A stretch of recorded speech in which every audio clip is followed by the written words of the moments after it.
International. It's time for the news. In today's top stories, the President of the Republic, Abdelmajid Tebboune, has inaugurated a seawater desalination plant in the eastern province of Taraf. Algeria has expressed her surprise and astonishment at the measures taken by the French government to restrict the movement of Algerian nationals holding special travel documents, exempting them from visa formalities. Algeria has called for the establishment of an international investigation commission to shed light on all crimes committed by the occupation authorities in the Palestinian territories, urging the full implementation of the ceasefire to ensure the funneling of humanitarian aid to Gaza. Hello and welcome on Radio Algeria International. The President of the Republic, Mr. Abdelmajid Tebboune, has inaugurated the seawater desalination plant Koudia Darawush in the municipality of Brihan in the eastern province of Taraf. The Koudia Darawush seawater desalination plant is the third largest in Algeria, with a production of 300 million litres per day. The President thanked all the workers who contributed in advancing the proceedings of the desalination plant, stressing that Algeria's current achievements will mark the country's history. The desalination plants of Kabjanet and Bijaya are expected to be inaugurated in the upcoming days. Earlier in the week, the President supervised the inauguration of the seawater desalination plant Foucatou in Tipaza province and the largest seawater desalination plant in Algeria, located in Ain al-Karma in the western province of Oran. As you followed in our top stories, Algeria has expressed its surprise and astonishment at the measures taken by the French government to restrict the movement of Algerian nationals holding special travel documents, exempting them from visa formalities. Asya has the details in this report. According to a press release issued by the Ministry of Foreign Affairs, the National Committee Abroad and African Affairs, the Algerian government expressed its surprise and astonishment at this announcement by the foreign French minister, of which it has not been informed in any way, as required by the Article 3 of the Algerian-French Agreement on reciprocal visa exemption for holders of diplomatic or service passports. The same sources added that the Algerian authorities have no knowledge of any such restrictive measures, with the exception of two specific cases in the recent period. The first case, in response to a request for explanations from Algeria, was the subject of an expression of target from the French authorities and was described as an unfortunate incident due to a break in the chain of command. It added that the second case, which occurred very recently, is currently the subject of the same request for explanations addressed to the French authorities. The announcement of these measures, of which the Algerian government has not been informed, is part of a long list of provocations, intimidations and threats directed against Algeria, adding that any measure detrimental to its interests will be met with reciprocal, strict and immediate measures. The Minister of Interior, or the Interior Minister, Brahim Red, has met with the Spanish Secretary of State for Territorial Policy, Arcade España Garcia, as part of his official visit to Spain. The meeting, held in the presence of the Algerian ambassador to the Kingdom of Spain and officials from both sides, provided an opportunity to review the legal systems of the two countries and the mechanisms adopted for the management of local affairs. The African Parliament President, Mr. Fortune Chambera, has said that Algeria plays a pivotal role in ensuring the rights of the African continent, defending human rights and freedoms, and enabling colonized peoples to exercise their right to self-determination. During the session of the Standing Committees of the Pan-African Parliament for the 6th legislative term, now being held in Midrand, South Africa, Mr. Chambera made the following statement. First of all, Algeria as a country stands high on this continent for the good work it has done, assisting liberation movements to gain independence. And I, from Zimbabwe, will never forget that Zimbabwe holds Algeria with highest respect. And if you see the leadership of Algeria, including the current president, you see that they have Africa at heart, the way they assist everyone across the continent. And as Pan-African Parliament, I stand high here that Algeria remains one of our best member states in terms of delegation and supporting our programs. And I will be personally traveling this year to Algeria with my bureau to make sure that we link up and get those good wisdom from Algeria. That was the African Parliament President, Mr. Fortune Chambera.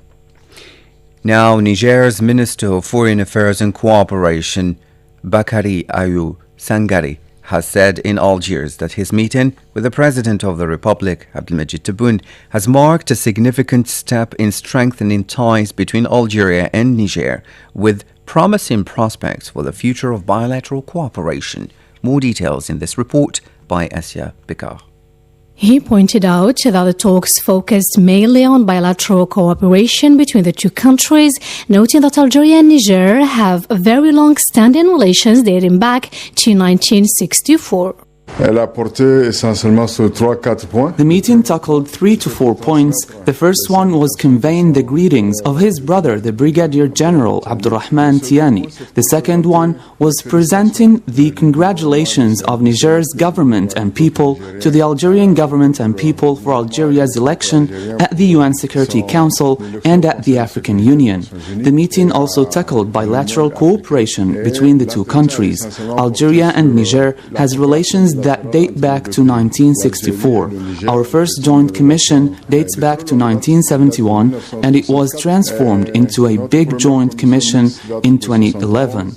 And currently, our cooperation includes all political and economic aspects in both countries. In the field of security, he spoke of training and capacity building programs for the Niger Defense Forces, adding that this will enable the defense and security forces in Niger to deal more effectively with security problems.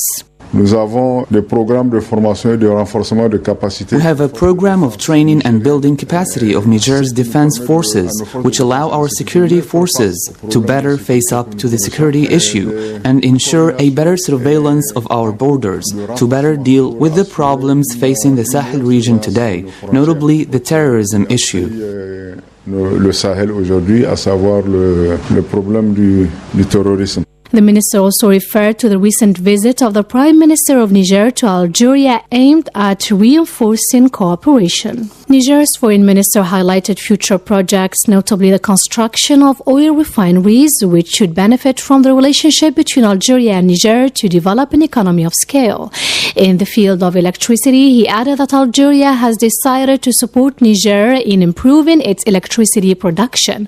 The Niger Minister of Foreign Affairs said that the talks also focused on the mining sector, highlighting projects to develop mining resources in Niger with Algeria, as well as the Trans-Saharan pipeline, which still needs to be completed on the Niger side. Later, the Niger minister was received by the Minister of State in charge of Energy, Mines and Renewable Energy, Mohamed Darqab, with whom he examined ways and means of strengthening bilateral cooperation. Masoud Sharfi reports.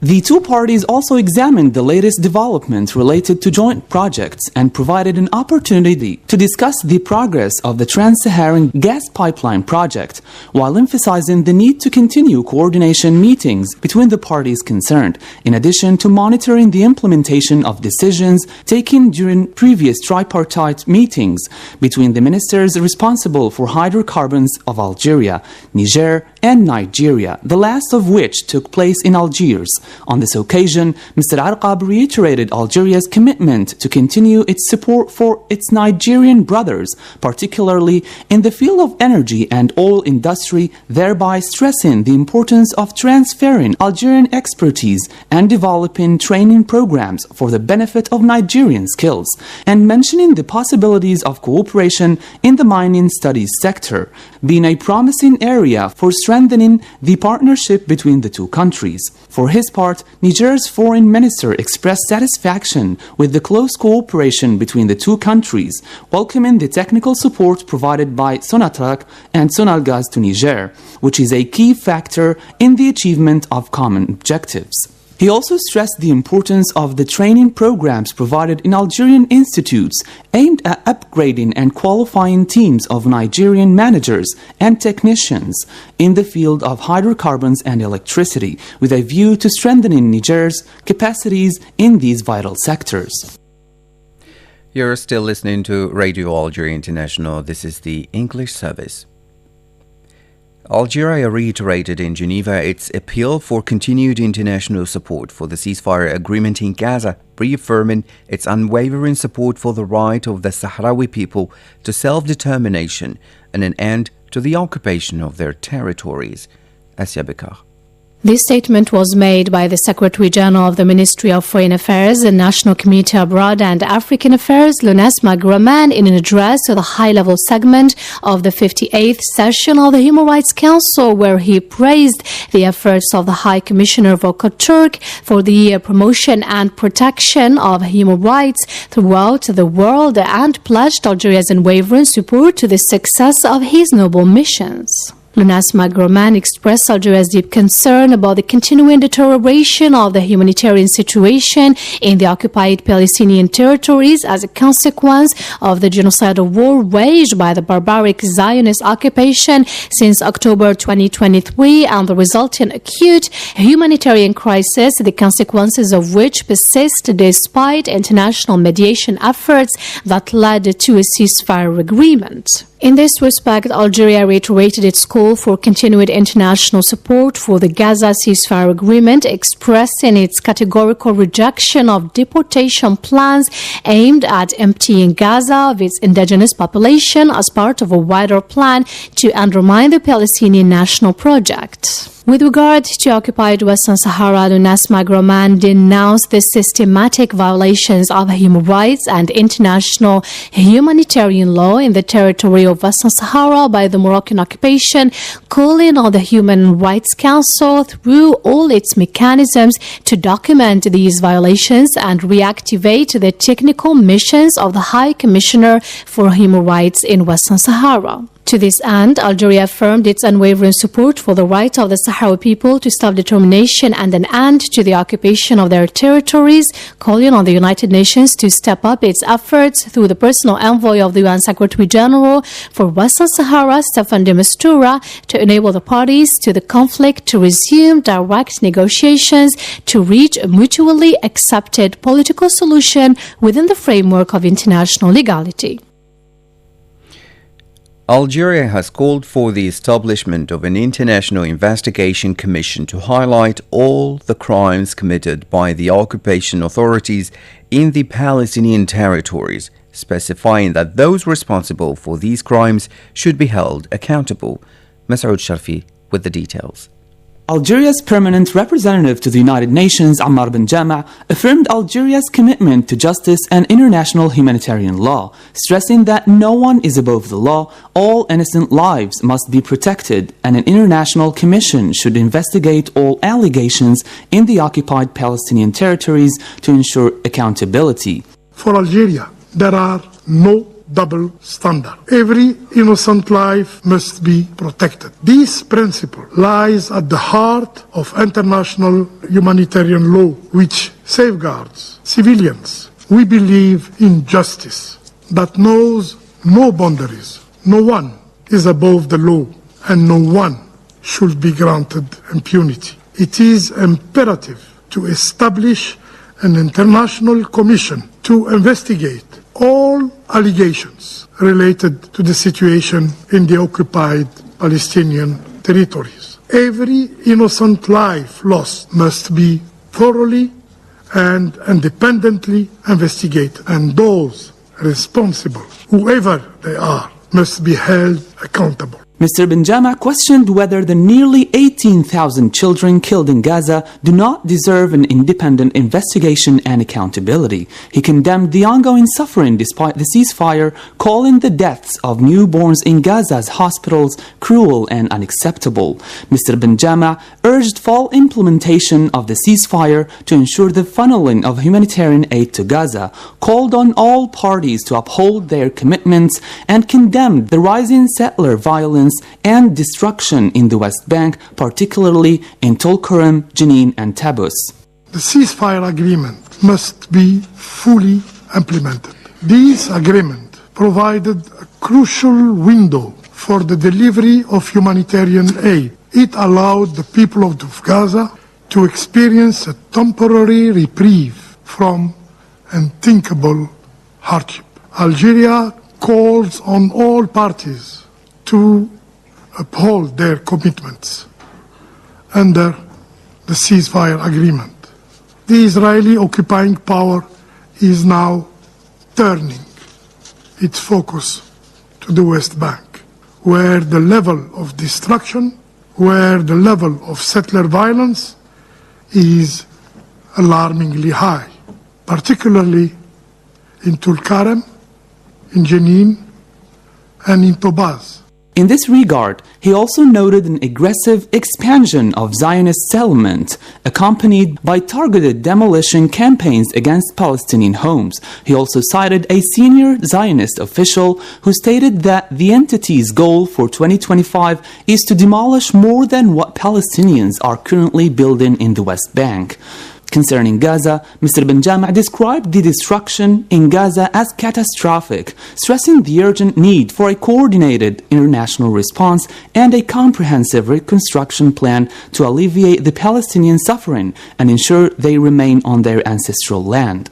The destruction in Gaza is catastrophic, and the suffering of Palestinians continue even in the relative calm of recent weeks. The scale of needs is immense, and it requires a coordinated international response. A comprehensive plan for reconstruction is indispensable to ensure that Gaza recovers, to ensure that the Palestinian people remain on their ancestral land. Furthermore, Mr. Benjama called on the international community to reflect on the root causes of the Palestinian suffering, namely the illegal occupation of their territory, emphasizing the obligation under international law to end this occupation and the necessity of establishing a Palestinian state with Al-Quds as its capital. For her part, the Special Coordinator for the Middle East Peace Process, Sigrid Kaag, has said that the Middle East has a chance to achieve a two-state solution, adding that the continued Israeli illegal settlements are hampering the two-state solution. The Middle East today is undergoing a rapid transformation. Its scope and impact remain uncertain, but it presents a historic opportunity.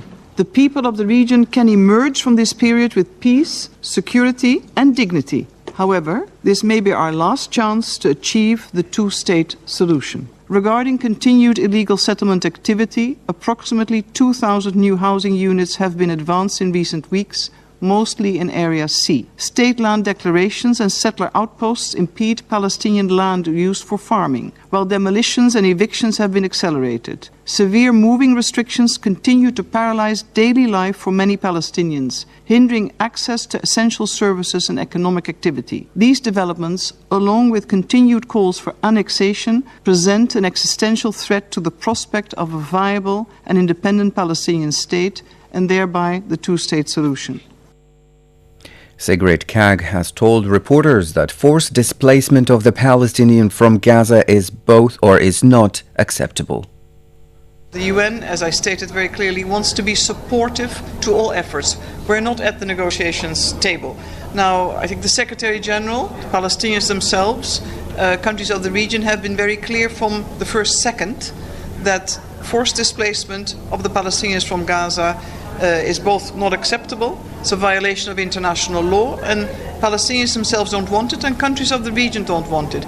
Gaza can be recovered and reconstructed. It is complicated, complex, but with political will and the right agreements, it can be done. And I'd like to remind everybody, Palestinians are phenomenal builders. They've even built illegal settlements. She said a commitment is needed to end the occupation. Now, medical sources said more than 35,000 Palestinian families are suffering from a severe shortage of basic necessities in the Gaza Strip after more than 15 months of a savage Zionist aggression. Said Bouazi has the details.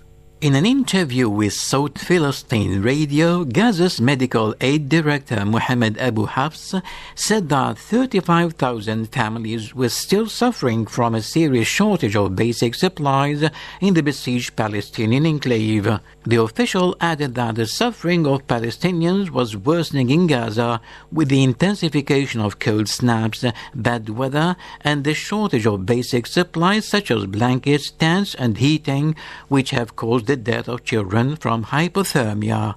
He also underlined that the Gaza Strip also needed some 60,000 caravans and 200,000 tents to help the Palestinians, calling on international institutions to put pressure on the Zionist occupation to lift the constraints on humanitarian aid. The Palestinian Civil Defense indicated that 6 Palestinian infants had died as a result of a wave of intense cold and a lack of heating in the Gaza Strip, while others were in a critical condition. 5 of the babies died in the north of the Gaza Strip, and the 6th died in Khan Yunis in the south of the Palestinian enclave.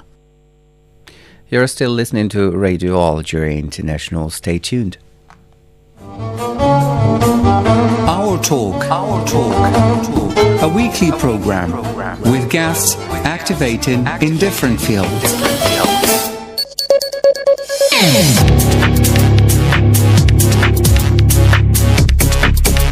Hello there and welcome on the waves of Radio Algeria International. So in our talk today, we would like to talk about Algeria's strategy with regard to green hydrogen in light of Algeria's engagement in strengthening investment in renewables for production and also exportation. And to shed more light on that, I have with me here a senior consultant at the Netherlands Enterprise Agency RVO, which is an executive body of the Dutch Ministry of Economic Affairs, Mr. Thomas Olanichak. Hello on Radio Algeria International. Thank you very much, and I'm glad to be here. Thank you so much. So now you are in Algeria to promote and explain the vision of the Netherlands for collaboration with Algeria in the energy sector.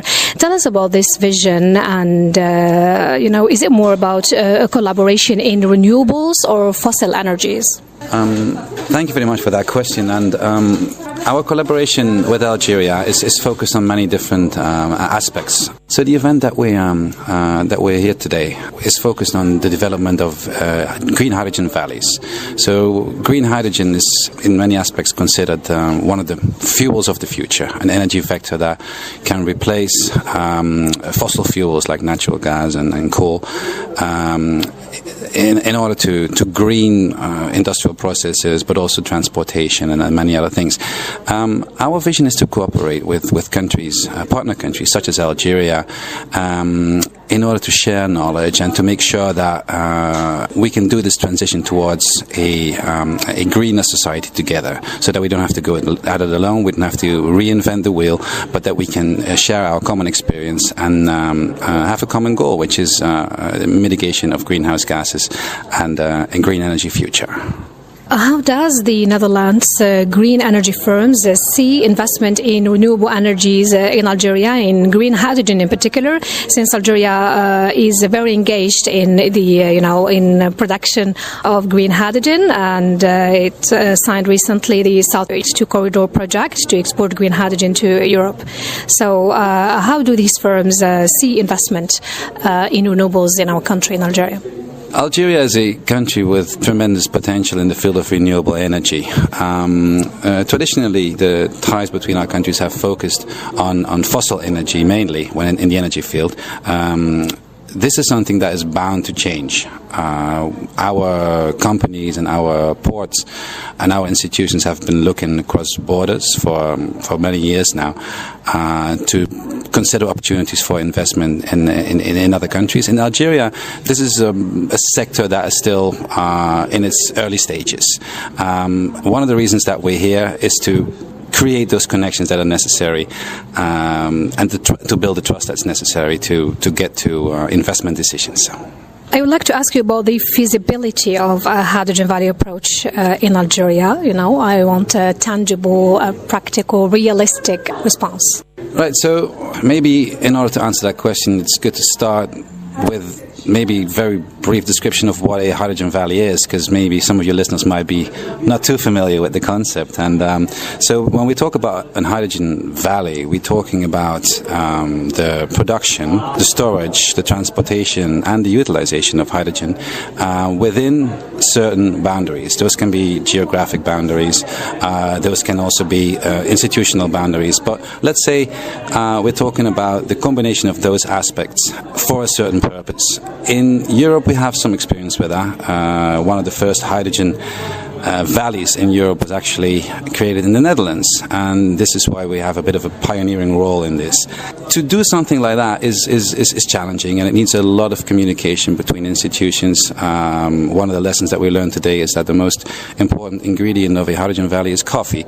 Of course, not literally coffee, but one of the main ingredients is talking to each other. We have to get started. Discuss it. Yeah, we have to discuss the opportunities, the possibilities, the boundaries, and the risks. In any case, a strategy that's only focused on the export of a product is not necessarily a strategy that is viable on the long term. And sometimes it's very good to get started on a smaller scale. This is why we think the Hydrogen Valley approach can have huge benefits for the Algerian hydrogen strategy. So you initiated and organized events in Algeria to explain the Hydrogen Valley approach in Algeria, and tell us about the feedback you got from participants in these events. So my impression is that the participants in the event that we organized this week, for instance, are very well aware of the opportunities and risks when creating a hydrogen valley or hydrogen project. There's a lot of emphasis on the environmental impact of hydrogen projects, and a lot of emphasis on the social impacts as well. You can think about things like water availability and whether or not you should be using precious renewable energy to create hydrogen, or maybe to electrify processes. So there's a lot of expertise here. Algeria is, of course, a very highly educated country with a very highly educated population, and people here know what they're talking about, and we've really seen that throughout the previous 2 days. So anything you want to add now before we wrap up our interview? So for many people, the topic of renewable energy in general and the topic of green hydrogen specifically is rather new, and we all have the need to familiarize with it and to become aware of its potential. But we really do believe that it holds the power of the future. The future is not in fossil fuels. We can't keep emitting greenhouse gases forever and ever. It will be a gradual transition, but it will be a definite transition. And green hydrogen is going to be central in all those efforts. And this is why I'm really glad to be cooperating with the country and with people that really have a lot of experience in the energy sector and know how to bring something like that about. Thank you so much, Mr. Thomas Olanichak. Let me recall that you are a senior consultant at the Netherlands Enterprise Agency, RVO, which is an executive body of the Dutch Ministry of Economic Affairs. Thank you.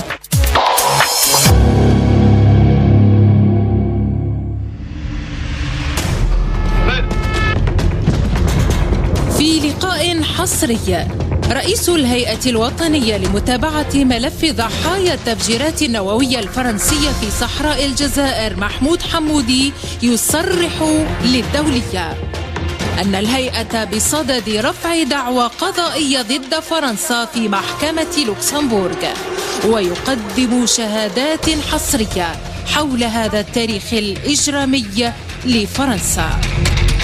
هيئة مقدرة التحصيل 2225 ملف تاع ضحية. نعم. هذه الضحايا قدموا ملفات على مستوى مكتب قدماء المحاربين. نعم. هنا وين قدرنا نديروا إحصاء تاع الضحايا، ولكن العدد الحقيقي مستحيل أن نحصره في عدد هذا. تتابعون الحوار